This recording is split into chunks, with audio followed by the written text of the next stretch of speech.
la plateforme est 100% gratuite pour les jeunes, pour les professionnels et pour les équipes pédagogiques, parce que si on fait une formule payante, ça ne fonctionne pas, surtout qu'on a quand même vocation à agir en faveur de la diversité et de l'égalité des chances, donc ça n'irait pas du tout dans nos valeurs de rendre ça payant.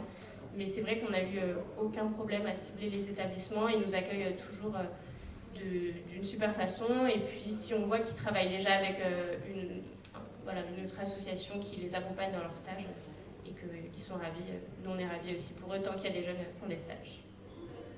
Alors, moi, ma question précédente pour le tour de table, c'est quel message vous feriez passer aux entreprises? Alors là, ça serait créer des offres de stage pour des troisièmes et utiliser cette plateforme. Est-ce qu'il y a d'autres messages, Clara, que vous aimeriez faire passer aux entreprises? D'abord, peut-être sur le côté dont je parlais tout à l'heure, où ça peut être un petit peu angoissant d'accueillir un jeune et d'ouvrir ses portes. C'est vrai que c'est pas évident, mais nous, on a eu en fait beaucoup de témoignages de professionnels qui, de prime abord, n'avaient pas forcément envie d'ouvrir les portes. C'était un petit peu une directive des RH pour ouvrir les portes de l'entreprise. Et moi, j'ai en tête un témoignage d'une personne qui travaillait à la Société Générale et qui était un petit peu démotivée par son travail, qui trouvait plus trop de sens dans ce qu'elle faisait. Et en fait, elle a accueilli 2 jeunes collégiens, donc à la Défense à Paris.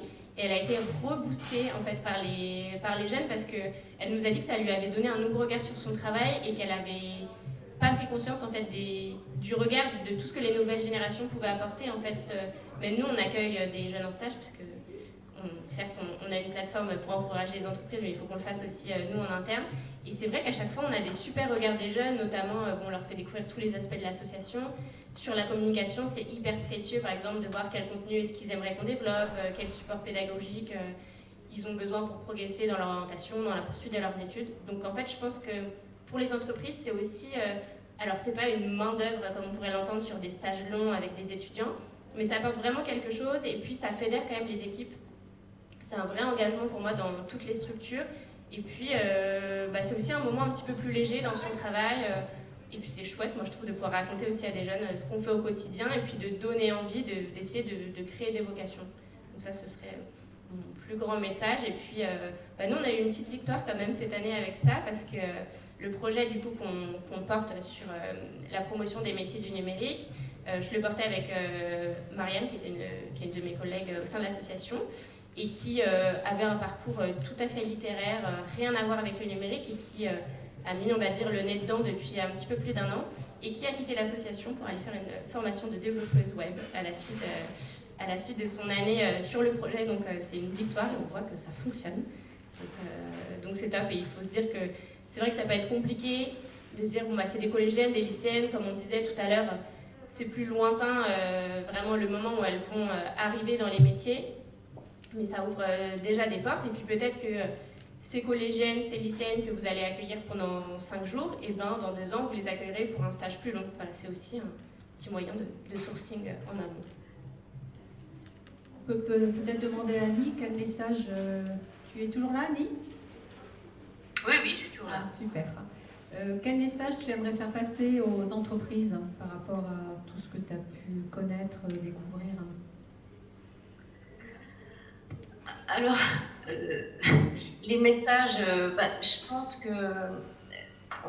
Clara l'a présenté, les stages de 3e, c'est vrai qu'on travaille ensemble sur ce sujet, et c'est aussi l'objectif du groupe de travail là, que j'anime sur les femmes de l'IT.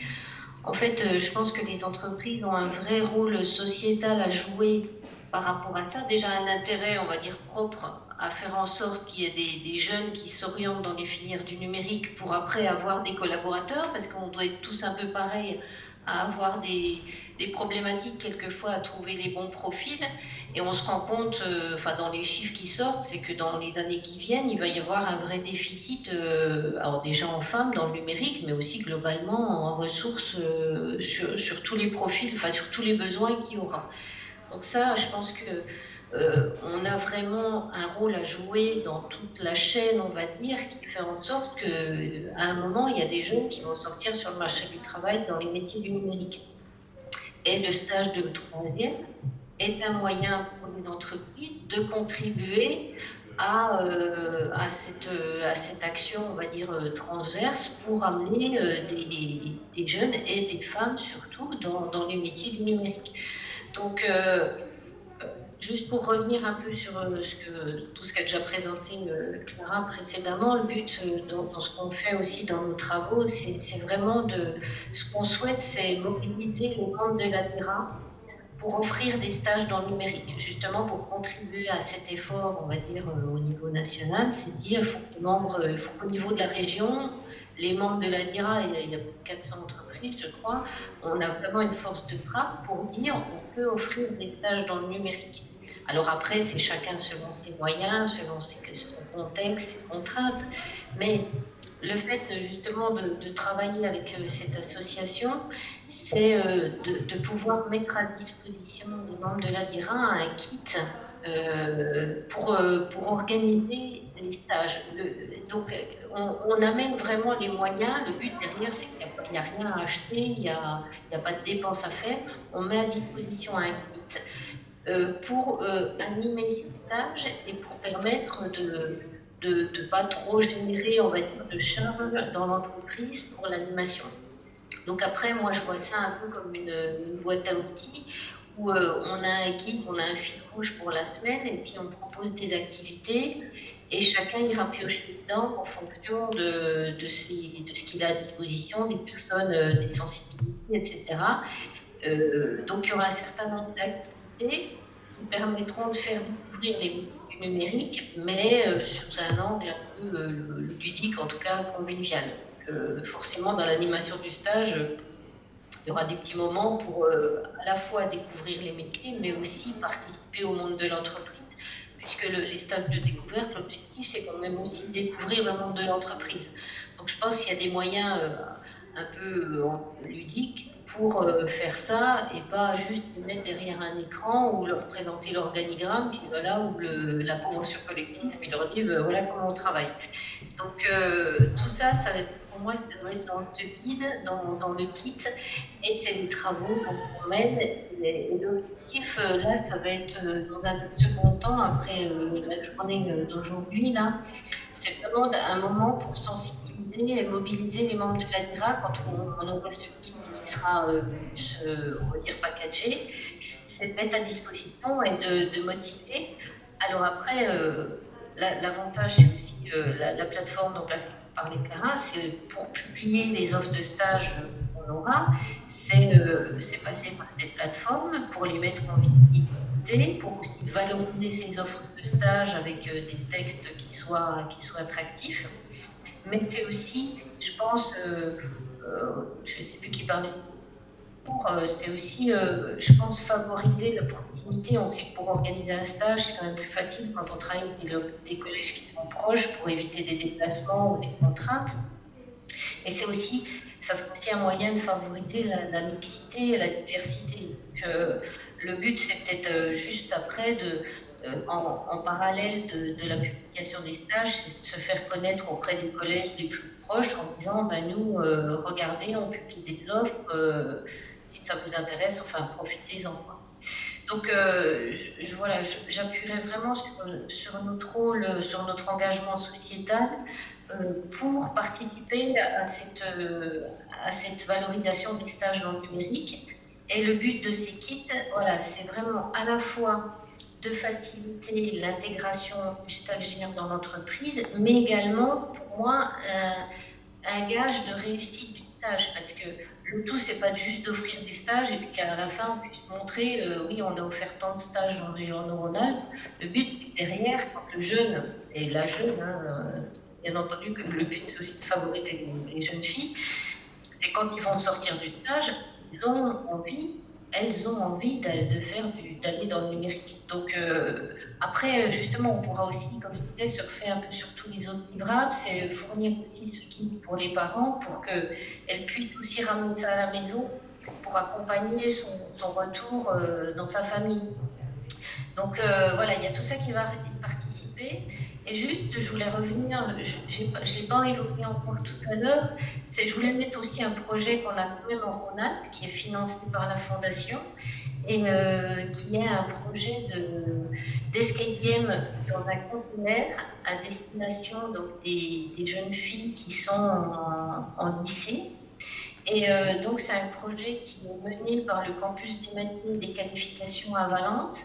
Et c'est vraiment aussi un coup de cœur pour nous au niveau de la Fondation, ce projet, parce que vraiment, il met en valeur la région, hein, puisque dans un premier temps, il va tourner au niveau de la région, mais il va aussi être déplacé à Paris à l'occasion de la Côte Week.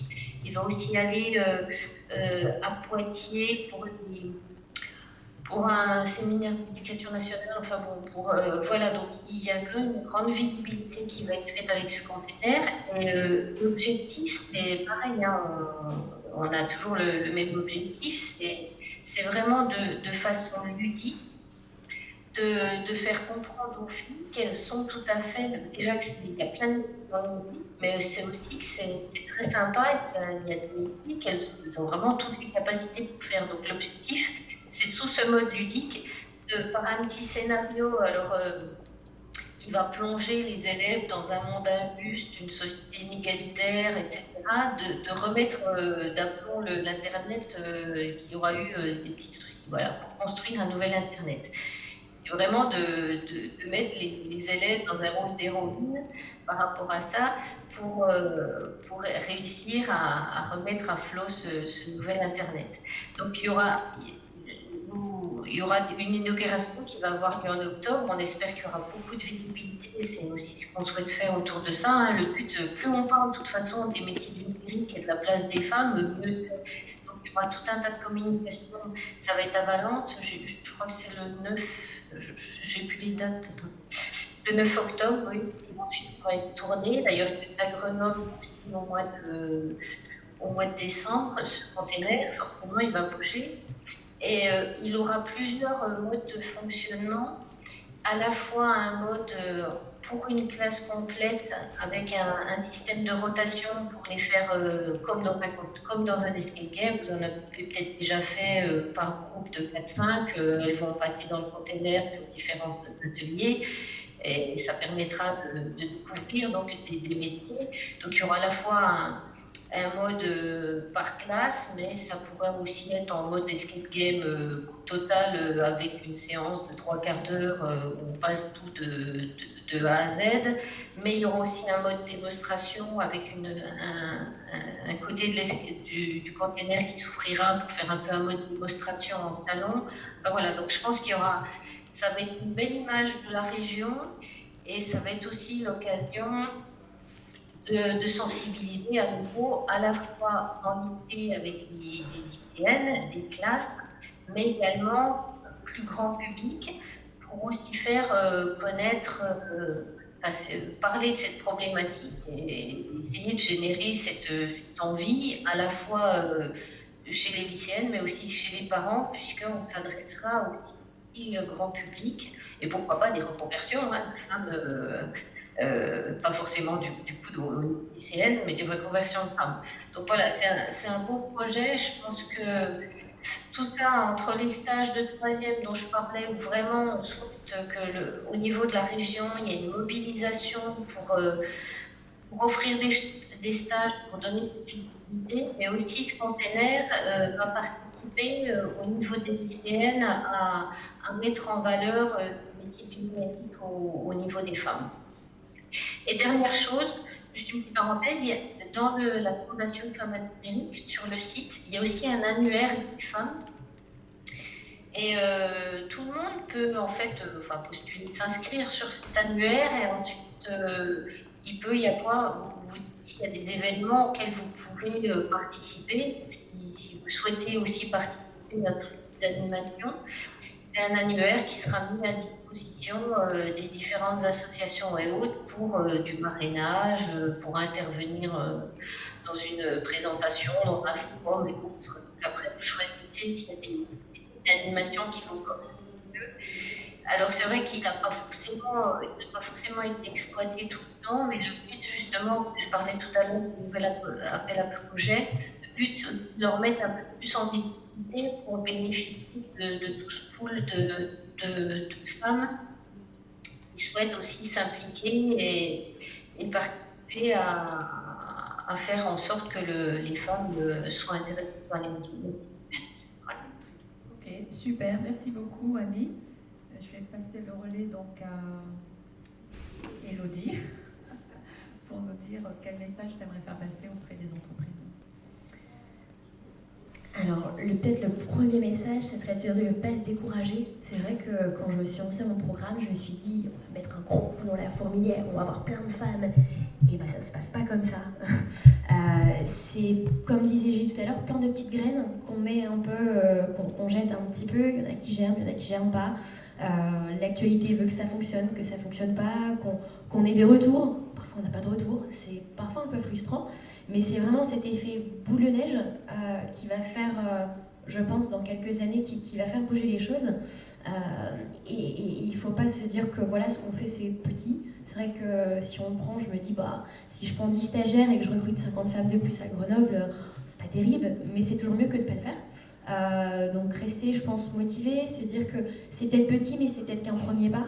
On va avancer, on va en faire plus, et quand ça marchera, peut-être que dans 2-3 ans, ça sera 300 stagiaires, je le souhaite, stagiaires hommes et femmes, finalement, qu'importe, mais qu'on arrivera vraiment à avoir cette culture du stage et de pas, en effet, avoir un stagiaire qui reste à côté de soi, puis qui regarde comme ça c'est horrible, je pense, comme on a pu vivre nous-mêmes ce type de stage qui ne sert à rien, si ce n'est dépanner un ami qui nous a demandé de prendre son fils ou sa fille en stage, et ça rend service à personne. Donc oui, plus de stages, et aussi apporter une image différente sur la reconversion. La reconversion, c'est pas se dire on a loupé sa voie, c'est peut-être se dire peut-être que j'ai envie de faire autre chose, ou je ne connaissais pas les métiers, j'ai envie d'y aller. Faut vraiment pas voir cette reconversion comme une voie de garage, de se dire je me suis totalement plantée, c'est pas le cas. Déjà dans sa propre vie professionnelle, sans parler de reconversion, parfois on évolue sur des postes qui ne sont pas du tout les mêmes, qui sont juste quelque chose de différent qu'on ne connaissait pas. On n'appelle pas toujours ça de la reconversion, mais finalement c'est un peu pareil. On ne connaît pas toujours les métiers du numérique. Je ne suis pas très très vieille, mais je pense que quand on me posait la question sur l'informatique, quand j'étais au collège ou au lycée, je voyais les messieurs qui changeaient les PC dans les entreprises. Pour moi, l'informatique, ça n'allait pas beaucoup plus loin. Et c'est en mettant le nez dedans, finalement, en commençant sur du recrutement et du commerce, que j'ai vu toute l'étendue de l'informatique et tout ce qu'il y a derrière. Et malheureusement, quand on est au collège, on ne voit pas forcément tout ce qu'il y a derrière. Je pense que grâce aux nouvelles technologies, je pense que c'est un peu plus accessible pour eux. Mais ce qu'on met derrière l'informatique et le numérique, les applications qu'on a, ce qu'on utilise au quotidien, c'est pas évident, je pense. Donc, vraiment, pas se décourager quand on mène des actions, être plus ouvert sur les stagiaires pour en accueillir de plus en plus et leur montrer ce qu'on fait de manière ludique. Mais aussi, et j'en profite, peut-être sensibiliser un petit peu les stagiaires aussi sur le comportement. C'est pas toujours évident. J'ai eu l'exemple, on a eu une stagiaire, je vous disais tout à l'heure qu'on avait prise, on était super contents parce qu'on avait fait un peu une chasse au trésor en mode il faut poser des questions à un faux client avec un jeu de rôle, avec un faux client qui va vous donner un besoin, il faut aller après voir un chef de projet, etc. On trouvait ça plutôt ludique et on a vu quelqu'un qui était comme ça, qui posait pas de questions, qui prenait aucune note. Et j'ai eu de la frustration de la part de mes collaborateurs qui s'étaient hyper investis, qui avaient préparé le truc en mode ça va être hyper fun. Alors je sais pas si c'était pas fun finalement, je sais pas, et je pense qu'on prendra contact pour parler un petit peu de ce stage. Ou est-ce que la personne était un peu là par obligation? Est-ce que c'était peut-être parce qu'elle est toute seule? Et donc on s'est dit par la suite on fera peut-être un groupe. Et donc il y a aussi ce côté prendre des notes, pas être sur le téléphone pendant que les gens vous parlent, c'est peut-être des choses toutes bêtes, mais peut-être des réflexes qu'on n'a pas encore à 14 ans et qui, quand on a quelqu'un du monde pro qui prend une heure pour vous présenter quelque chose, peut être un peu frustrant. Donc je pense que vous le faites aussi, mais des deux côtés, je pense qu'il faut nous habituer à le faire. Et en tant que professionnel, et avoir peut-être une petite présentation aux stagiaires, voilà, vous allez démarrer en société, le téléphone pendant qu'on vous parle, c'est moyen. Des petites choses comme ça qui font que après on a envie d'en refaire plus. On a eu un deuxième stagiaire, c'était extraordinaire et on a envie d'en prendre plein, donc tant mieux. Mais voilà, c'est vraiment une question de personne et de sensibilisation. Donc voilà, beaucoup plus de stages. Je pense que c'est comme ça qu'on aura dans quelques années plus de femmes dans l'informatique de manière globale et avoir une image différente sur la reconversion. Des personnes qui veulent faire autre chose, qui sont souvent encore plus motivées parce que quand on a un cadre de vie, une zone de confort, même à n'importe quel âge, on sort de cette zone de confort. C'est-à-dire qu'on arrête tout pour faire autre chose, il y a un vrai risque derrière. Et si on y va, c'est qu'on a vraiment la motivation et qu'on veut y aller. Sinon, on ne prend pas de risque. On reste sur ce qu'on sait faire. Et voilà, donc c'est souvent des personnes très très motivées, qui sont très compétentes et qui ont envie d'apprendre. Donc changer ce regard sur les personnes qui viennent de reconversion. Et puis je pense que ce sera des petites graines qui feront voilà, je l'espère, plus de monde, plus de femmes en tout cas dans le numérique et l'informatique par la suite. On va demander à Julie. Voyage en passage. Je ne veux pas qu'il y ait de cluster à la fin de cette matinée. Oui, les messages à faire passer, je pense que je rejoins déjà ce qui a été dit précédemment. Il y a des valeurs, on parlait de responsabilité sociale d'entreprise, voilà, tout ça, je pense qu'on est tous d'accord pour en parler. Moi, je parlerai peut-être plus de mon expérience là au sein du milieu associatif. En fait, on a besoin des entreprises, clairement. Il faut travailler main dans la main parce que les initiatives qu'on mène, si on n'a pas des entreprises avec nous, clairement, elles ne serviront pas à grand-chose. Donc, ce qui est intéressant de savoir, c'est qu'on peut vraiment s'engager à différents niveaux. Ça peut faire peur parfois dans une entreprise de se dire oui, mais moi j'ai pas le temps, comment on fait concrètement, mais il existe plein d'initiatives, que ce soit notre association, la vôtre. Il y a plein de choses qui sont mises en place. Donc ça prend peut-être un peu de temps de déblayer le chemin ou d'essayer d'identifier des interlocutrices, des interlocuteurs. Mais à partir du moment où on a fait ce premier pas, il y a des choses qui sont très simples, qui prennent pas beaucoup de temps, qui peuvent être du simple je m'enregistre une vidéo de 5 minutes pour présenter, vulgariser mon métier. Nous, on est super contents. Si on a une vidéo d'une professionnelle qui parle de son métier pendant 5 minutes, ça nous permet de les diffuser sur les réseaux sociaux, de faire connaître encore une fois les métiers, accueillir une visite d'entreprise. Il y a plein de choses à différents niveaux. Tout dépend encore une fois du temps et de l'engagement que l'entreprise a envie de mettre. Mais voilà, je pense en tout cas qu'à votre échelle, que ce soit en tant que professionnel, il y a plein de choses à en retirer aussi. Je rejoins sur ce que tu disais sur la valorisation que ça peut apporter à des professionnels de témoigner et de faire connaître ce qu'ils font. Donc voilà, le message que je ferai passer, c'est qu'on a besoin de vous. Ça peut être sur plein de niveaux différents. Il y a le mécénat de compétences qui permet de faire des choses aussi hyper intéressantes. On oublie aussi parfois, mais typiquement les associations comme les nôtres, elles ont besoin de financement. Voilà, on parle du nerf de la guerre, mais c'est vrai, les actions Hello Web, elles sont entièrement financées quasiment par les entreprises. Donc voilà, à savoir qu'il y a des choses simples qui peuvent être mises en place. Les entreprises sont obligées de verser la taxe d'apprentissage. Nous, on est éligible à la percevoir. Donc dans tous les cas, c'est de l'argent que vous allez devoir verser. Le flécher sur des initiatives qui rentrent dans vos valeurs, ça peut être aussi une manière de s'engager sans forcément prendre du temps pour faire d'autres choses que vous n'auriez pas le temps de faire. Donc voilà, il y a plein de choses qui sont possibles. Donc je vous encourage à travailler avec nous sur tous ces sujets-là. Et je vous remercie d'être venu aussi d'ailleurs, parce que alors, j'ai besoin de garder le micro. J'avais une autre question sur les métriques. Alors, je sais que tu en as parlé, tu as déjà donné quelques métriques pour montrer que ça marche. Est-ce que tu aurais d'autres métriques à donner, quoi? Je veux dire, des femmes qui sont vraiment rentrées dans le numérique. Parce que en tant qu'association, j'imagine, vous avez un peu des comptes à rendre, des subventions, etc. Donc, quels sont un peu vos résultats? Oui, c'est ce que je disais, ça dépend des actions. C'est toujours dur d'évaluer une action sur de la sensibilisation. Nous, on transmet des questionnaires d'évaluation, donc on a souvent des retours de satisfaction, des jeunes qui vont nous dire « oui, j'ai appris des choses, c'était intéressant ». Un chiffre qui peut être intéressant sur les actions de sensibilisation, c'est qu'on leur demande quelles étaient leur vision du métier. Donc on fait toujours une préparation avec le prof avant d'intervenir. On leur demande les représentations qu'ils ont sur les métiers et on redemande après l'intervention. Et on s'aperçoit qu'il y a 80% des élèves qui ont une meilleure représentation après notre intervention. Donc, sachant que ceux qui n'ont pas une meilleure représentation, ils répondent qu'ils ont une représentation identique et qui était déjà une bonne représentation. Donc, on n'a personne qui après se dit « ah, c'était en fait, ça m'intéresse pas » ou en tout cas, qui n'ont pas une mauvaise image du métier. Ça peut ne pas les intéresser, mais en tout cas, ils ont une meilleure représentation des possibilités. Donc ça, c'est un chiffre assez intéressant. Je pense que le chiffre le plus parlant, c'est qu'on a 87% des secondes qui après prennent une option scientifique ou numérique sur des actions comme Hello Web. Et puis là, on a 3 ans de recul, donc on a encore des filles qui ont participé aux premières sessions, qui sont encore au lycée. Donc on attend aussi impatiemment de passer le stade des 3 ans pour avoir vraiment la première cohorte complète qui aura terminé toutes ces sessions pour pouvoir donner des chiffres intéressants. Et puis après, en termes de données, nous, on accompagne une centaine de personnes sur la reconversion de femmes dans le numérique chaque année. Et on a 70% d'insertion dans le numérique à l'issue des accompagnements. Donc après, voilà, il y a des publics qui sont plus ou moins en fragilité aussi. Donc il y a des contraintes qui font que parfois on est obligé de prendre un travail alimentaire et qu'on ne peut pas aller au bout de sa reconversion. Mais en tout cas, d'avoir 70% de personnes qui ont suivi l'accompagnement, découvert des métiers, qui après entrent en formation, puis dans un emploi dans le numérique, ça aussi c'est un chiffre qui est plutôt chouette, quoi. Voilà. Super. Au niveau métrique, Clara, tu as une chose à partager avec nous? Alors nous, sur l'accès du coup des métiers du numérique aux jeunes filles, pour l'instant c'est un petit peu tôt pour avoir des chiffres très concrets parce qu'on a commencé l'action il y a 1 an, on a eu le confinement, qui fait que forcément notre cœur des métiers a été mis un petit peu en stand-by, mais je n'en ai pas parlé parce que je vous ai parlé des stages qui est notre gros cœur de métier, mais qui dit confinement dit beaucoup de jeunes laissés sur le carreau, donc déjà au niveau de la scolarité, mais aussi sur l'orientation.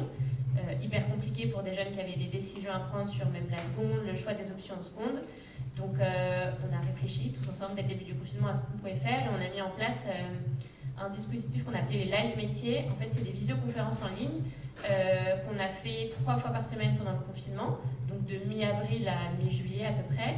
Et en fait, c'est des temps pendant 1 heure où un professionnel va venir interagir avec des jeunes qui se connectent sur la plateforme et avec des équipes de l'association. En fait, on a 2 animateurs de l'association qui posent des questions aux professionnels, donc avec un support évidemment et une préparation en amont des professionnels pour venir pendant 1 heure raconter leur parcours.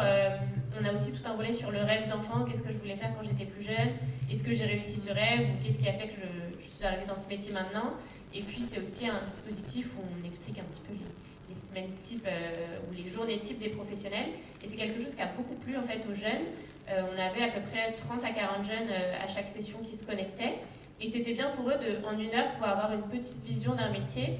Et puis surtout, en fait, on en a un d'ailleurs, Honoré, qui a participé à absolument tous nos live métiers. Donc il doit avoir une culture générale des métiers encore plus forte que la nôtre, je pense. Mais en tout cas, ça leur a beaucoup plu. Et en fait, ils se sont sentis beaucoup plus libres de poser des questions. Tout type de questions, parce qu'ils interagissaient avec nous via le chat et il y avait plein de questions super pertinentes, donc c'était top. Et on a eu pas mal de professionnels du numérique qui se sont engagés sur les live métiers bénévolement pour donner 1 heure de leur temps à l'association. Et ça, c'est quelque chose qu'on va refaire et on a envie d'en dédier bien la moitié aux métiers du numérique pour les jeunes. Donc là, ça évolue aussi parce que les établissements scolaires, pour le coup, on a plus de 40 chefs d'établissement qui veulent qu'on dédie des live métiers à leur classe, donc c'est chouette. On va aussi les inciter à ce que ce soit des live métiers sur les métiers du numérique. Donc c'est vrai que des chiffres réellement sur les jeunes filles qui vont, à la suite de nos stages, aller dans les métiers numériques, pour l'instant on n'en a pas exactement. On sait que à peu près sur une note de 5, les jeunes octroient à peu près 4,8 comme note à notre accompagnement, contre 4 je crois pour un jeune qui n'a pas été accompagné par mois dans 10 ans dans sa recherche de stage. Donc déjà c'est encourageant sur ce qu'on fait et puis surtout les jeunes reviennent parce qu'au bout de 12 mois en fait ils ont le choix qu'on supprime leur compte et rares sont les comptes qu'on supprime, donc ils ont envie de continuer. Et puis à côté on a des entreprises qui se réengagent tous les ans à nos côtés, donc c'est aussi un gage de confiance. Et puis on continue à développer plein de dispositifs avec les entreprises et puis surtout à s'adapter aux tailles des entreprises. Donc pour l'instant nous on a un dispositif qui fonctionne très bien et qui nous encourage tous les jours à continuer à avoir de nouveaux dispositifs et puis surtout aussi à rencontrer les entreprises, simplement à s'entretenir. Ça nous arrive très régulièrement pendant 20 minutes avec des professionnels qui ne sont pas forcément inscrits sur notre plateforme, mais juste pour connaître leur métier, leurs engagements et puis créer du lien surtout et puis faire connaître certains métiers en particulier. Vous êtes encore preneuse de témoignages de femmes qui expliquent leur métier technique alors. Tout à fait. Donc en fait, on réalise des petites interviews qu'on met ensuite en ligne sur notre blog pour que les jeunes puissent en 3 minutes lire le témoignage d'un professionnel. Qu'est-ce que c'est son métier? Pourquoi est-ce qu'il a envie d'accueillir des jeunes? On a vraiment une question sur quelle est l'importance d'accueillir des jeunes en entreprise pour que les jeunes se sentent poussés aussi et puis qu'ils se sentent accueillis dans les entreprises. Donc on est tout le temps voilà, si c'est vrai qu'accueillir un stagiaire, ça peut être compliqué, notamment pour des fonctions où il y a beaucoup de déplacements. Donc le dispositif des live métiers ou même des interviews, ça peut être une autre solution et un autre format d'engagement, ce qu'on disait aussi. Vraiment, il y a beaucoup de formats d'engagement dans notre association, mais dans les autres pour faire connaître les métiers du numérique. Donc même 10 minutes de son temps, c'est déjà super et ça permettra à des jeunes filles d'y voir un petit peu plus clair sur ce secteur d'activité, je pense. Élodie, tu aurais d'autres métriques à nous donner? Parce que je sais que tu nous en as déjà donné. Oui, donc du coup, c'est ce que je disais tout à l'heure. On est passé en un an, un peu et demi, donc on a pris les bilans sociaux. Donc sur un an, on est passé de 15 à 17,5% de femmes. Je parle vraiment des métiers techniques, sinon les métiers support ne sont pas pris en compte. Et sur les recrutements 2019, on avait 25% qui étaient des femmes. Notamment grâce à la reconversion, mais pas que. Donc on espère continuer sur cette voie, parce que c'est comme ça que ça va grandir. Un très beau chiffre. Ouais. Okay, super. Annie, tu es toujours là? Oui. Est-ce que toi, tu aurais quelques métriques à partager avec nous, alors soit de l'AG2R mondial ou d'autres sociétés qui font partie du collectif que tu connais? Non, alors, je dirais que pour l'instant, on n'a pas de métrique, mais c'est bien prévu parce que le but, c'est justement à l'issue des projets faits par la Fondation, c'est d'arriver à voir l'impact que ça a. Donc je pense qu'on a fait en sorte qu'il y ait au moins deux types de métriques, à la fois pouvoir mesurer on va dire le nombre des métriques d'activité, un peu pour voir le nombre de personnes qui vont pouvoir bénéficier du système ou le nombre de filles, etc. Mais aussi après mesurer l'impact avec comment ça a pu modifier leur choix. Par exemple, sur le container, c'est dire regarder sur les lycées où va passer le container si le taux de choix de filière scientifique va augmenter, parce que pour l'instant il est très catastrophique, hein. Apparemment avec les nouvelles filières qui ont été mises, là j'ai entendu des taux qui étaient largement en dessous de 10% du choix des filles dans ce type de filière. Donc on a vraiment de la marge de progression. Mais au-delà, on va dire, des métriques qu'on pourra avoir que dans un deuxième temps, parce que les projets ne sont qu'en train de se terminer, c'est de voir un peu ce que j'ai entendu précédemment, c'est de dire ce qui est important, c'est que le monde de l'entreprise travaille avec les associations et vice-versa, on a tous besoin des uns des autres, et aussi du monde de l'éducation, puisqu'on voit bien que l'éducation nationale est aussi au centre de tout ça. Et je pense qu'un des premiers effets, sans parler de métriques, c'est déjà de voir que ça commence à vraiment prendre, et moi c'est ce que je vois dans les comités de pilotage, dans tout ce qu'on fait, dans toutes les réunions qu'on peut faire, c'est de voir que vraiment cette sauce elle prend, et on voit de plus en plus de synergie entre des mondes qui pourraient paraître plus séparés à la base, et que vraiment on voit des liens qui se créent. Et je pense que c'est ça qui va être à la source du succès de ces projets. Ok. J'aimerais passer le micro à la salle, on me fait signe. Est-ce que certaines personnes auraient des questions? A cappella peut-être? Oui. J'ai une question et une remarque, une question très pratique. Comment on peut récupérer toutes les sources, les contacts de toutes les actions que vous avez évoquées, le guide notamment pour les parents, les sites internet, est-ce que vous avez prévu de faire une communication, une fiche? Personnellement, moi je suis venue avec un flyer, j'ai aucun contact. Ok. Et la deuxième, c'était plutôt une remarque. Je participe souvent en tant qu'auditrice à des conférences techniques informatiques. Chaque fois que je suis dans des conférences techniques informatiques, c'est très souvent des hommes. Et quand un homme présente son sujet, il commence d'abord par se présenter, à montrer un diaporama avec son parcours, son cursus et son regard de vie actuel. Ça n'a pas été du tout le cas aujourd'hui, d'ailleurs ça manque.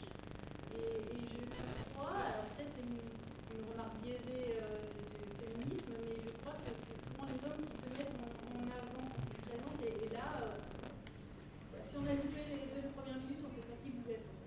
Elles se sont présentées, alors après elles peuvent se représenter avec un peu plus le background, vous voulez dire, le diplôme. Comment vous contacter, voilà. Alors par la DIRA, voilà, c'est ce que j'allais dire.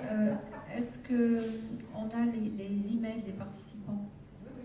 Oui. Alors, moi, je suis venue parce qu'on m'a transféré un email de l'organisme dans lequel je suis, qui est adhérent à la DIRA, mais je n'ai pas de contact directement. Rien que ça. C'est-à-dire que oui, je vais peut-être retrouver avec une recherche, mais pas arrêter.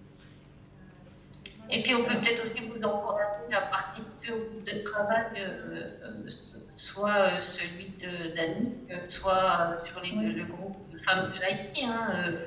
Alors moi, ce que je peux faire, vous avez des informations sur le site de la DIRA pour y participer.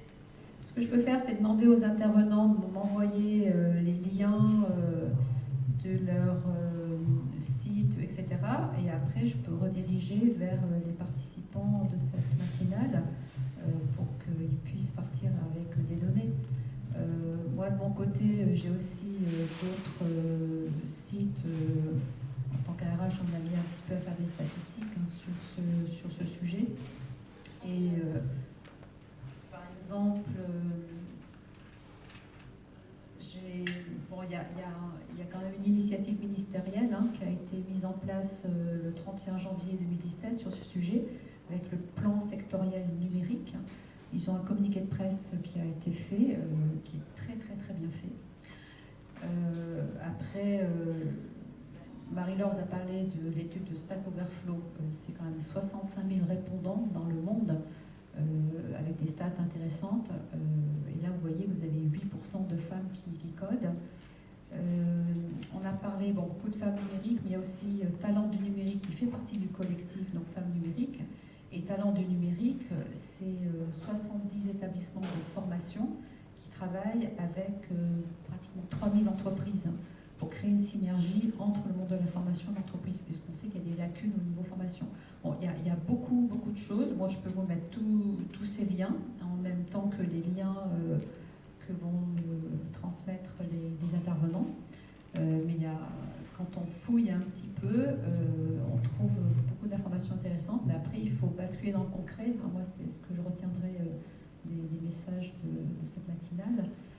Il faut qu'on s'investisse d'abord, nous, les entreprises, en prenant du temps ou en trouvant parmi nos salariés EES des volontaires pour témoigner, pour prendre des stagiaires. On a de formidables outils qui ont été développés par ces associations. On voit que les résultats marchent. Après, il y a des gros programmes, SCAFI, Econocom, c'est peut-être pas à la portée, je dirais, de toutes les entreprises, mais ça, c'est incroyable, mettre autant d'énergie. Mais bon, ça marche aussi, parce que si vous avez 25% plus de femmes qui ont été recrutées, voilà, ça fonctionne. Après, il faut le vendre au niveau du board, de la direction. C'est au niveau d'une autre dimension, je dirais. Donc voilà, ce qu'on a voulu vous montrer ce matin, c'est que soit ça peut se faire au sein même de l'entreprise, soit en s'appuyant avec des associations qui sont au niveau régional, national, et il y a même des collectifs. Annie est là pour représenter les collectifs au niveau national. C'est quand même des fondations qui ont récupéré pas mal de fonds d'entreprises privées qui croient à ces gros projets de femmes dans le numérique. Est-ce qu'il y a d'autres questions au niveau de la salle? Je voulais savoir comment se finance l'association, parce que personne ne paye, et combien peut-être à mener ce réseau aussi dynamique. Alors, je répète la question, peut-être, je ne sais pas si Annie a entendu. Donc, c'est comment est financée l'association de MyFuture et moi dans 10 ans. Combien de personnes vous êtes, puisque Marie-Jo est très admirative sur ce que vous faites. Donc en fait, on a un double modèle. On a une entreprise sociale qui s'appelle MyFuture et l'association qui s'appelle Moi dans 10 ans qui pilote du coup toutes les deux le dispositif stage découverte. Et comment on est financé côté association, comme ça a été le cas pour la Fondation Femmes Numérique, où on travaille notamment, c'est de répondre à des appels à projets de fondation pour défendre les projets qu'on porte au sein de l'association. Et puis on a aussi, donc là tout ce que je vous ai présenté c'est 100% gratuit. En revanche on peut proposer à certaines entreprises, notamment plutôt des grands comptes qui souhaitent être accompagnés encore plus sur la mise en place de missions d'engagement, donc sur la mobilisation des collaborateurs et des collaboratrices, c'est un point dont on n'a pas parlé, mais qui est aussi une difficulté, c'est bien d'avoir des dynamiques au niveau RH ou direction qui souhaitent porter des projets. En revanche, il faut quand même que ça descende sur toute la chaîne et que tout le monde se sente concerné. Donc nous, on a beaucoup d'actions dans ce sens-là. Et puis, on est aussi soutenu au niveau des collectivités territoriales, donc des départements, des régions, des mairies, qui souhaitent qu'on déploie notre action sur leur territoire pour accompagner les jeunes du territoire et puis créer une dynamique territoriale entre les entreprises du territoire et les jeunes. C'est aussi une façon, en fait, quand on accueille des jeunes dans son entreprise, de garder, entre guillemets, les jeunes sur son territoire et puis participer à la dynamique territoriale. Et on est, là, on va être, on est 6 ou 7 salariés, je crois, et on a aussi une service civique qui va arriver sur des missions d'animation d'ateliers et aussi des alternants et alternantes. On était 4 il y a à peu près 1 an, donc on est sur une bonne dynamique. Élodie, peut-être tu peux nous dire combien de personnes tu as dû embarquer au sein d'Econocom pour pouvoir monter ce programme? Oui, alors on est 12 ambassadrices, mais comme on dit tout à l'heure, nous c'est la direction l'initiative vient de la direction. Donc c'est vrai que ça aide beaucoup pour mettre en place des choses, pour avoir un budget, c'est très important. L'initiative vient plutôt de notre directeur. Et ça s'est fait un petit peu en discutant comme ça. Lui, il était très attaché, mais il ne voyait pas un programme derrière. Et venant du nucléaire, après l'informatique, le nucléaire, c'est très féminin également, je lui ai expliqué que quand j'étais en alternance chez EDF, j'avais un programme de diversité. Et c'est comme ça que, alors qu'on n'était pas du tout sur ce sujet-là, il m'a dit si ça t'intéresse, on part sur un programme, propose-moi des choses, et on part ensemble sur un programme pour avoir plus de femmes chez Econocom, mais même dans l'informatique de manière globale. Donc je ne sais plus la question initiale, mais c'était juste pour expliquer. Le nombre de femmes, et puis oui. Après, si tu peux nous dire le budget, quoi. Nous, ça t'intéresse, Escar, si c'est pas indiscret. C'est un peu compliqué le budget, étant donné qu'il y a eu Covid, pas Covid, voilà, mais il y a eu des choses qui ont été un petit peu ralenties. Mais par la suite, on pourra les annoncer. Je pense qu'en 2020, il y aura eu des choses qui seront mises en place. Là, on a eu Covid, donc on a arrêté en se disant on voit un petit peu ce qui se passe. Mais on va relancer des activités. Donc pour le budget, je préfère attendre un petit peu, mais par la suite, on pourra le communiquer. Et on est 12 ambassadrices, étant donné quand on a pris, quand j'ai pu faire ces propositions sur le programme, moi je suis de Lyon, c'est un programme qui est national. Habituellement, les initiatives sont plutôt portées par Paris, notre siège social étant à Paris. Là, l'objectif, c'était que ce ne soit pas forcément quelqu'un de Paris qui porte le projet, mais de Lyon. Voilà, comme je vous l'ai dit, c'était un peu à l'opportunité. Et comme je me disais que le milieu associatif et le milieu local n'étaient pas le même partout, j'ai voulu qu'on propose des ambassadrices dans chaque région. Et donc, du coup, on est 12 ambassadrices. Il y en a un petit peu plus, il y en a une par région et 3 à Paris, plus moi qui s'occupe de Lyon, plus du national. Donc, on est 12 ambassadrices. Et après, au-delà de ça, on a à peu près 200 à 300 personnes qui gravitent autour de ce projet, avec des tuteurs pour la reconversion, comme je vous le disais tout à l'heure, des personnes, des femmes qui sont prêtes à intervenir sur des présentations de leur métier, etc.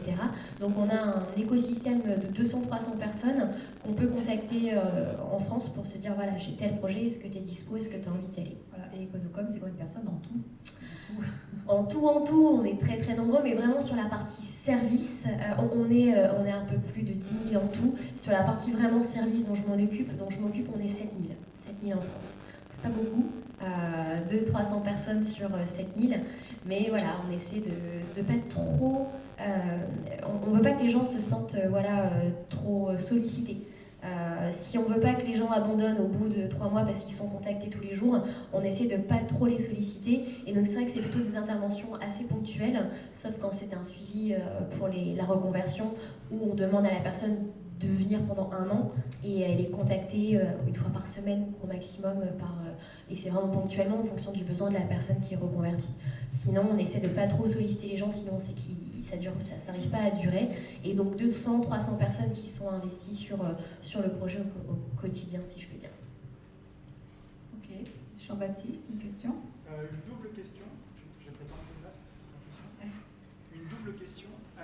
Est-ce que vous avez des études justement pourquoi les jeunes et les filles plus précisément ne sont pas intéressés ou attirés par le numérique? Et le corollaire, est-ce que vous travaillez justement avec les collégiens, lycéens pour leur faire tester, leur demander un petit peu ce qui pourrait les stimuler êtes intéressé.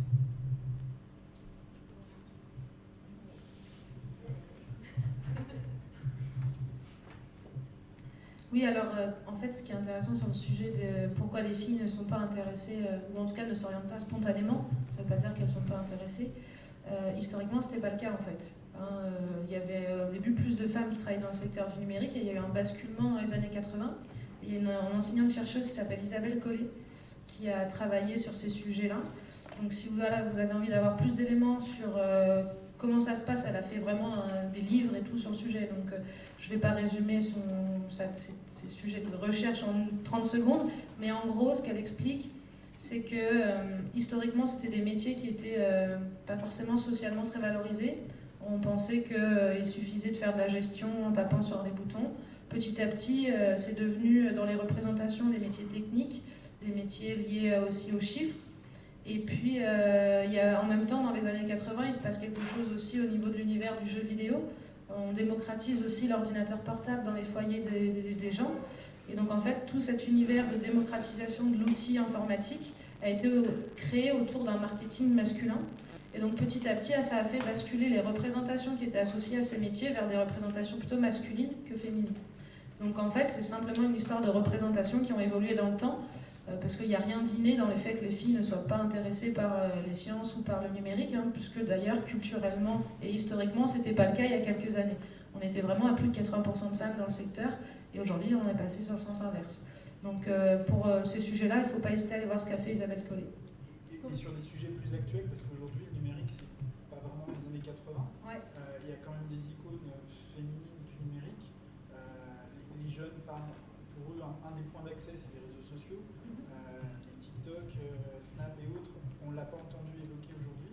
Il y a aussi des femmes, tout un aspect féminin sur ces réseaux sociaux.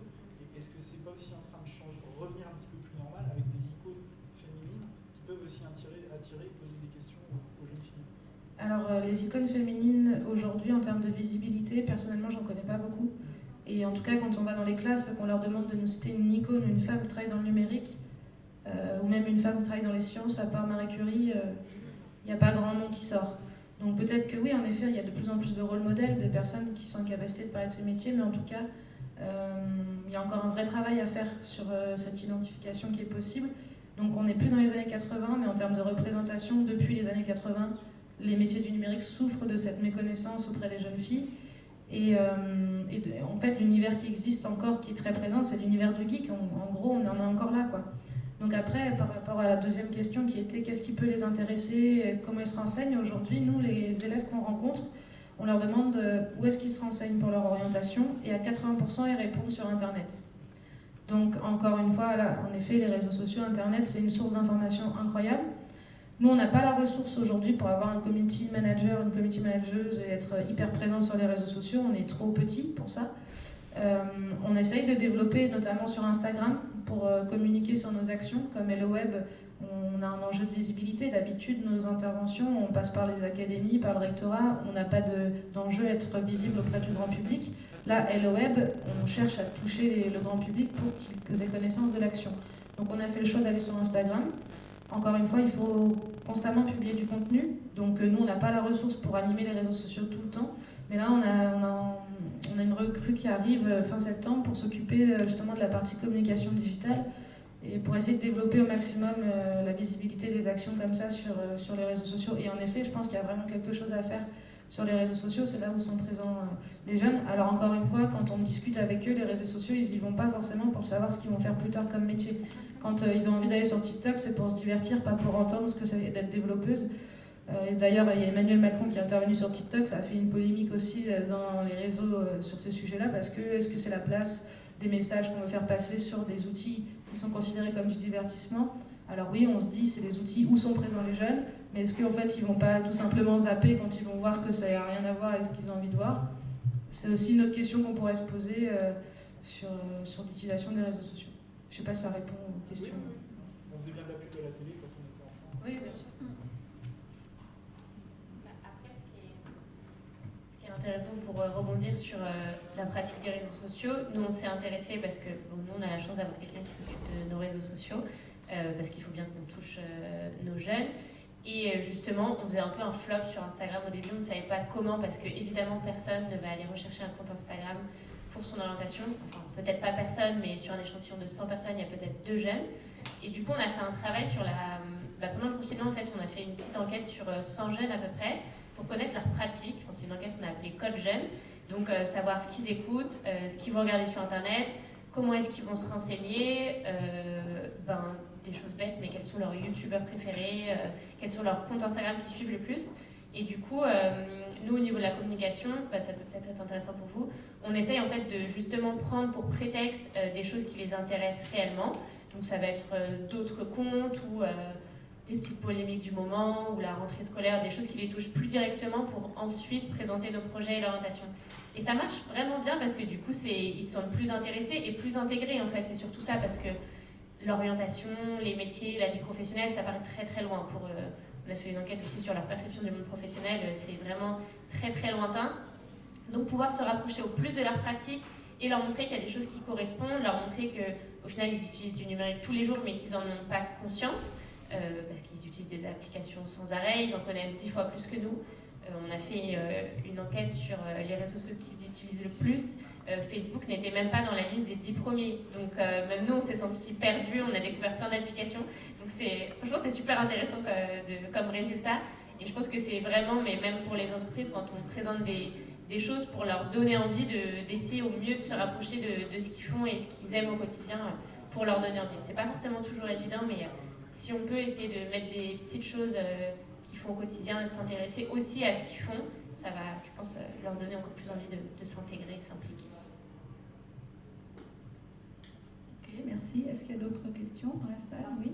Pas forcément une question. Moi, je suis Céline Martins, je suis représentante aujourd'hui de la Fondation Digitale. Donc forcément, vous avez évoqué Super. un certain nombre.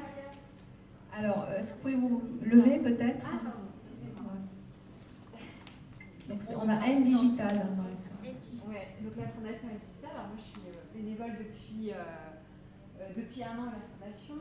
J'ai entendu parler de toi, Julie. Je ne connaissais pas forcément Clara et Elodie. Je pense que ça fera sens effectivement d'échanger sur certains éléments. Nous, aujourd'hui à la Fondation, on exploite plusieurs des environnements que vous traitez. On fait de la communication aujourd'hui. Alors peut-être qu'il y a des choses à trouver ensemble, parce qu'effectivement, je pense qu'il y a énormément d'acteurs sur le marché de la nécessité, de la représentation un peu plus forte et l'inclusion de la femme dans le digital. Et je pense qu'effectivement, unir les forces sont intéressantes, d'autant plus que, en fait, j'ai noté l'ensemble des idées de tout ce qui était fait. Je pense qu'il y a énormément de complémentarité. Et donc, voilà, je recrée le lien pour effectivement qu'on puisse en parler, relayer éventuellement l'événement du 15 octobre, par exemple, et typiquement, ça peut être pas mal. Échanger. Peut-être pouvez nous dire ce que fait concrètement Elle Digital en 2-3 oui, minutes. alors la fondation existe déjà depuis 4 ans. Elle a été effectivement issue du constat que tout le monde fait, à savoir effectivement l'absence des femmes sur le marché effectivement du digital et plus largement de la technique. Et donc en fait il y a 3 axes qui ont été mis en œuvre. Donc l'axe éducation, dont on a parlé énormément aujourd'hui. Sachant qu'effectivement on travaille plutôt collège et lycée dans des actions qu'on travaille avec d'autres associations, sachant qu'effectivement il faudrait potentiellement remonter plus loin et évoquer et travailler éventuellement la partie scolaire primaire. Le deuxième axe, c'est la partie reconversion des femmes, effectivement avec des accompagnements et justement et potentiellement réfléchir, intégrer plus les entreprises dans cette réflexion, puisque comme le disait, je sais plus qui, l'une d'entre vous, forcément il faut que nos actions portent auprès du marché, et le marché c'est vous qui êtes en mesure de nous dire comment effectivement vous fonctionnez et les besoins qui sont attendus, parce qu'effectivement il faut qu'on adapte nos façons d'accompagner les femmes à vos besoins, besoins de techniciens support, etc., mais aussi soft skills attendus, etc. Et puis le troisième axe, c'est travailler avec les entreprises sur la mixité. Parce qu'effectivement, il y a le constat, on ne trouve pas de femmes sur le marché. Malheureusement, il y a encore ce phénomène de communication qui n'est pas toujours la bonne auprès des jeunes filles. Et quand on veut recruter le geek warrior du développement, ça ne parle pas toujours aux jeunes femmes. Malheureusement, dans les offres d'emploi de développement, ça existe encore. Donc voilà, donc ces 3 axes. Et il y a plein d'actions qui sont menées. Évidemment, on a été freiné dans le cadre du confinement sur les événements en live.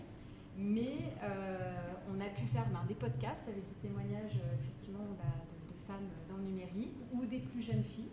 Parce qu'effectivement, un constat, c'est que, alors juste pour information, on a fait un livrable non digital, c'est un livrable papier. On a fait un fascicule de témoignages inspirants pour les jeunes femmes avec des femmes du numérique. Et en fait, le constat, ça fait 2 éditions qu'on fait, c'est que ça ne parle pas toujours aux jeunes femmes du collège des enfin lycéennes, parce que quelque part, elles se disent, ouais, mais enfin, elle est gentille, elle a 40 ans, moi, j'en ai 20, il y a encore un long chemin et la marche à monter, elle est énorme. Donc la prochaine édition, on se rapprochera plus des jeunes avec des profils qui sont en formation, des étudiantes, etc., pour que ce soit encore plus en proximité avec leurs enjeux, leurs problématiques.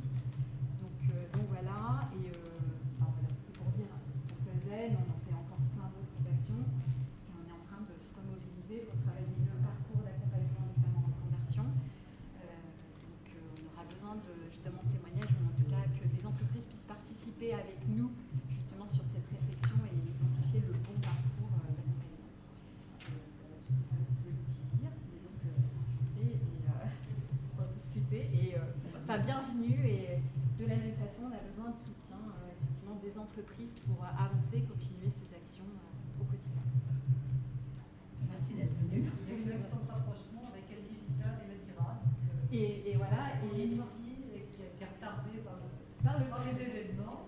Et d'ailleurs, nous étions ensemble à une réunion en fait, de la réunion sur la mixité dans le numérique. Donc c'était en juin. Moi, j'étais très très surprise. 40 organismes pour candidater à appel à projet. Donc le nombre d'organismes aujourd'hui qui militent pour la mixité, pour peut-être que les femmes s'intéressent davantage au numérique est quand même assez important. Moi, j'ai découvert dans la Drôme, dans des régions vraiment éloignées de j'habitais, des organismes qui s'étaient mis en place. Moi-même, on en a parlé. Oui, nous étions surprises de voir qu'effectivement l'Inde, par exemple, qui est très étendu, un peu rural, il y a énormément d'initiatives. D'ailleurs, le comité Loréta est tout à fait vraiment de l'appel à projet. En fait, ce qui aiderait les entreprises, c'est qu'il y ait une association qui fasse la cartographie de toutes les associations qui existent. Parce que vraiment, nous, on s'y perd. La région l'a fait, parce qu'il y avait 40 en moins, donc forcément, la directive, celles qui ont eu connaissance de cette initiative Charte pour la mixité ont dû répondre, parce que finalement, ça peut générer des subventions, et comme l'argent est la mère de la guerre, je pense qu'effectivement, il y a intérêt à se faire connaître. Donc la région doit avoir recensé cette carte. Donc au niveau de la région, là, il faudrait s'adresser à qui là? Juliette Jarry. Oui, d'accord, ok. Sur le site Femmes, vous pouvez trouver, en tout cas pour le collectif qui participe, 50 associations, une carte avec les caractéristiques d'un effet de fil d'identité. Donc, c'est pas exhaustif, mais ça peut déjà vous donner une visibilité sur un bon nombre d'entraide. D'accord. Donc je recommande aller sur le collectif de femmes numériques. Elles sont toutes reprises. Si je peux me permettre de rajouter quelque chose, Marie-Josée, effectivement, m'a permis m'accueillir aujourd'hui, et parce qu'effectivement, j'ai en train de relier la relation avec Zadira. Elle me fait évoquer aussi quelque chose que j'ai relevé la semaine dernière en étant au SIDO. Donc déjà, le SIDO, environnement quand même très masculin, donc beaucoup de gens se sont interrogés sur ce stand très féminin au milieu effectivement d'une population masculine. Et alors, des jeunes hommes sont venus nous rencontrer d'Epitech et ils nous disaient, voilà, qu'est-ce que vous faites pour effectivement mobiliser les jeunes femmes, parce que nous on est vraiment inquiets dans nos écoles. Et il m'a fait prendre conscience de quelque chose que je n'avais pas du tout pris en compte, c'est qu'effectivement on travaille pour faire venir les jeunes femmes dans les études scientifiques. Mais alors quand elles y sont, vraisemblablement il y a une énorme déperdition entre la première année où, alors elles ne sont pas nombreuses, si elles sont 18, à savoir peut-être 20% de la promo, et bien en 2e, 3e année, il ne reste plus que 5 potentiellement, c'est ce qu'il nous expliquait. Et du coup, effectivement, là la fondation, quand même, il doit être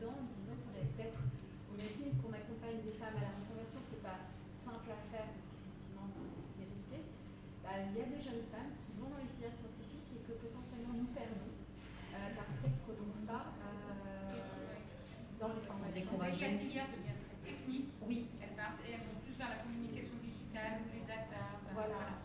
Donc il y a une bifurcation avec 2 ans, voilà, 2 ans d'études en commun. Et après, elles vont s'orienter plus vers les filières plus. Voilà. Mais après, il y a quelque chose à mettre en œuvre puisqu'ils avaient vraiment cette inquiétude et que. Est-ce que ça peut demander Vous dites qu'en fait, quand l'épidémie est arrivée, on a parlé de Monsieur Covid et maintenant c'est Madame Covid. Donc si on pouvait avoir la même. Je crois qu'il y a une confusion entre le virus et la maladie. Oui, c'est vrai, j'avais bien. C'est masculin, mais la maladie sont Ouais, c'est pas très sympa d'avoir basculé masculin féminin. Oui, pour l'Épithèque, est-ce que les jeunes de l'Épithèque se sont pas dit qu'il y aurait peut-être eux-mêmes au niveau de leur comportement, est-ce qu'ils seraient prêts à se remettre en cause? Parce que oui.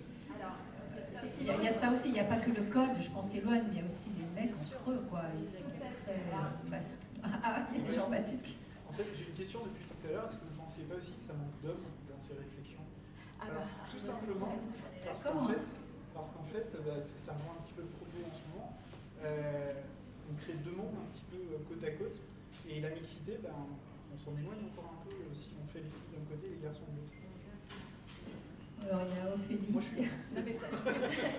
Si je peux me permettre de répondre, le fait de vivre dans un environnement très masculin et l'expérience qu'on peut en tirer en tant que femme, c'est quelque chose qui ne sera pas visible par un homme.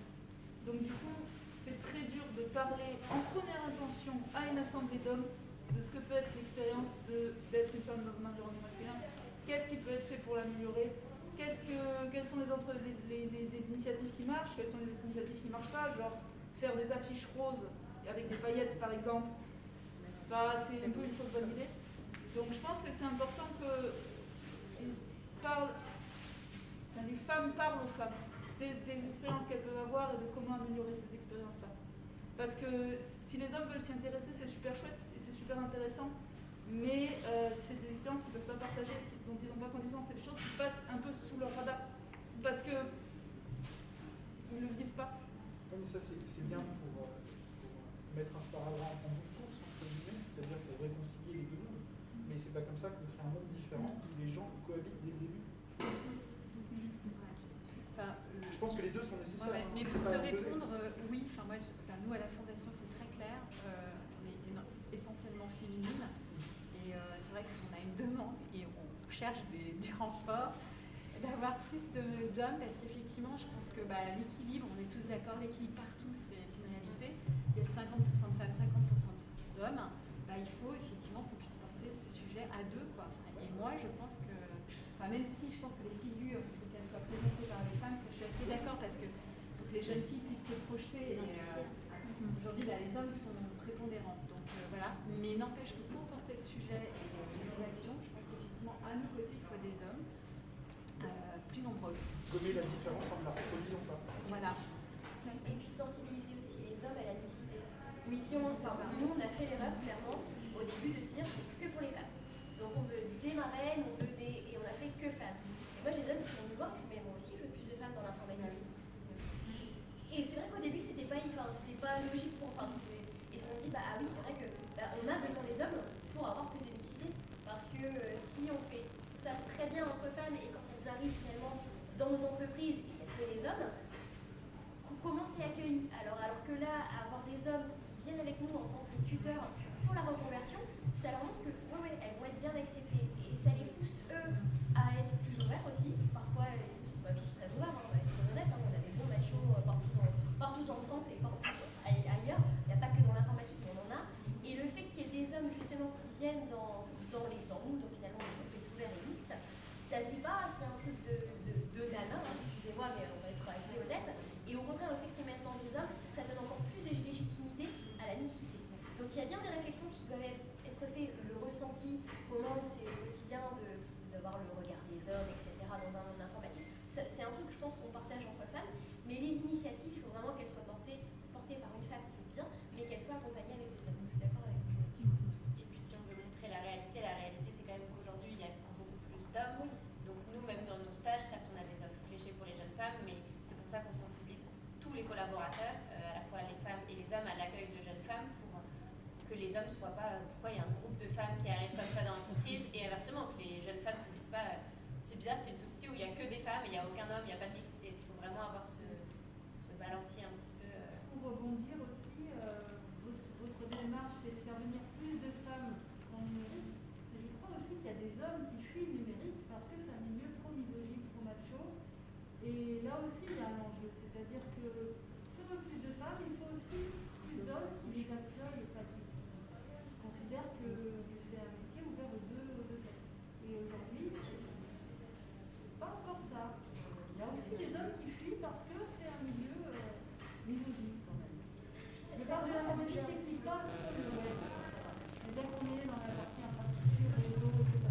Vraiment, dans la technique, ça.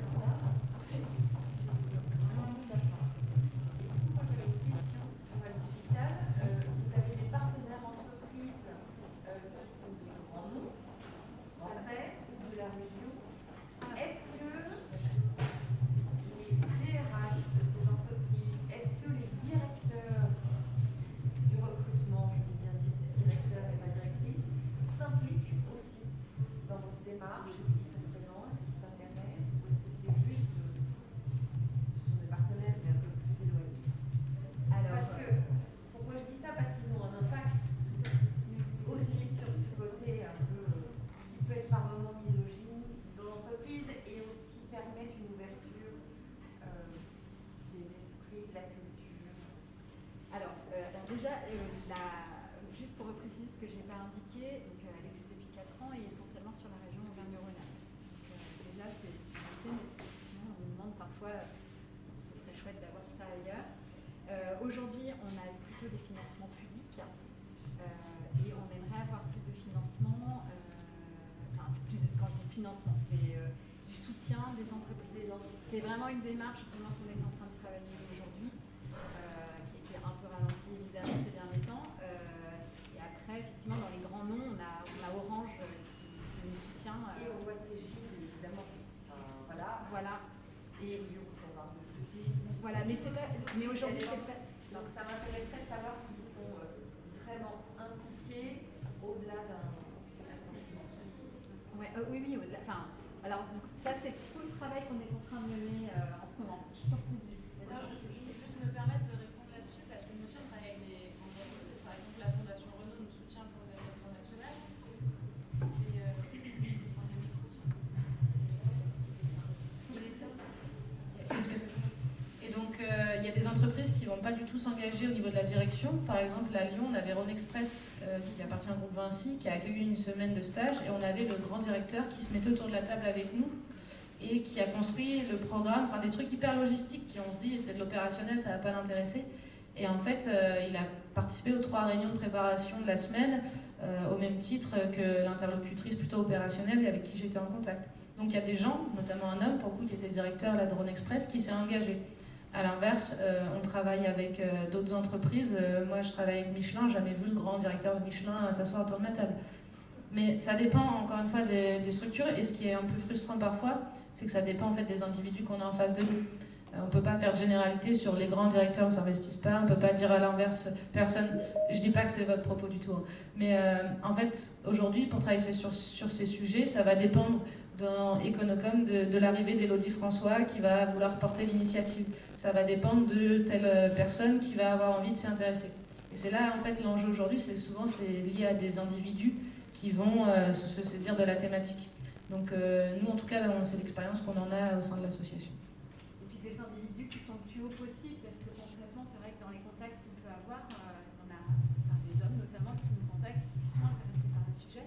Malheureusement, ils ne sont pas forcément au niveau qui sera suffisamment porteur pour faire un arrosage dans toute l'entreprise. Et c'est là qu'en fait on plafonne un petit peu parce que il faut effectivement que les décisions ou l'envie soient portées par les directions en général.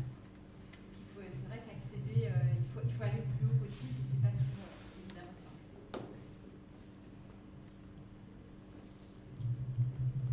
Super, bien, il me semble qu'on a fait un très beau tour de la question.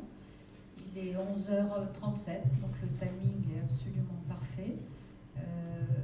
leur un grand merci. Alors ce que je retiens, c'est qu'il faut être un peu malin pour faire venir ces jeunes filles, quitte à ruser un petit peu pour quelles candidates elles choisissent les bonnes offres.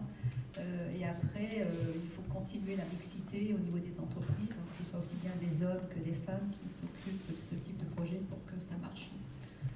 Eh bien, donc un grand merci à Julie, Clara,